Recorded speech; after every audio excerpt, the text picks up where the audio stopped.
Amahoro y'Imana hose kandi kuri bose by'umwihariko mu mukurikiranye Umuseke Magic TV. Ubusanzwe umugore amenya ko atwite ari uko yabanje kugera kwa muganga. By'umwihariko rero hano ku Museke Magic TV uyu munsi twabateguriye uburyo ushobora kwifashishamo ukamenya niba utwite bitabaye ngombwa kujya kwa muganga. Turifashisha rero umunyu bateka ndetse n'inkari.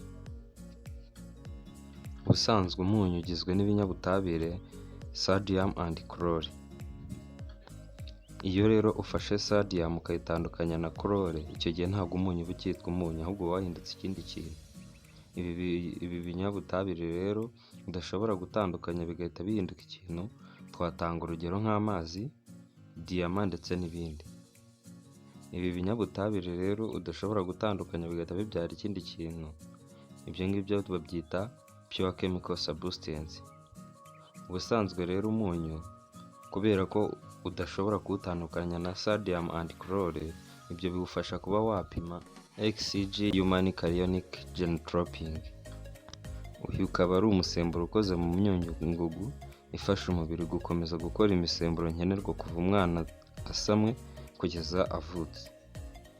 N'abatindiye rero tugiye kureba uburyo ki wakifashisha umunyu ndetse n'inkari ukaba wamenya ko utwite bitabaye ngombwa kujya kwa muganga. Ubushakashatsi bwagaragaje ko umunyu ufite ubushobozi bwo kuba wapima uko umuntu atwite bitabaye ngombwa kujya kwa muganga wifashishije uyu munyu wo bateka ndetse n'inkari zo wanyaye. Ni ukuvuga ngo ufata umunyu uringaniye, warangiza ugafata n'inkari uhagaritse mu gitondo cya kare, ubundi ukabishyira mu kantu kamwe ukavanga neza, ugategereza hagati y'iminota 3 ndetse n'iminota 5. Ndabisubiramo, ufata umunyu bateka uringaniye, warangiza ugafata n'inkari wihagaritse mu gitondo cya kare, warangiza ukabishyira mu kantu kamwe, warangiza ukavanga, ugategereza iminota 3 kugeza kuri 5. Ukuvuga ngo turaza kubona ibisubizo bibiri. Umwe arabona igisubizo aho umunyu uri we witandukanyije n'amazi, umunyu ukamanuka hasi, amazi akazamuka hejuru.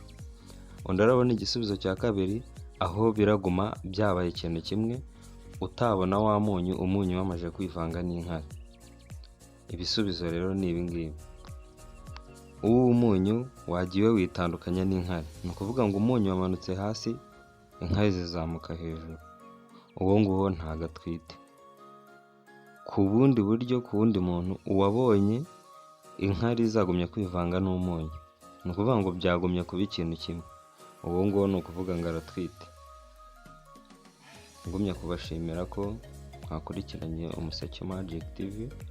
Ubu utarakora subscribe ndakwereka hasi akantu gatukura kugira ngo ukoreho, numara gukoraho harahita haza inzogera nayo uyikoreho kugira ngo buri kiganiro cyose dushyizeho tujye tubana nawe.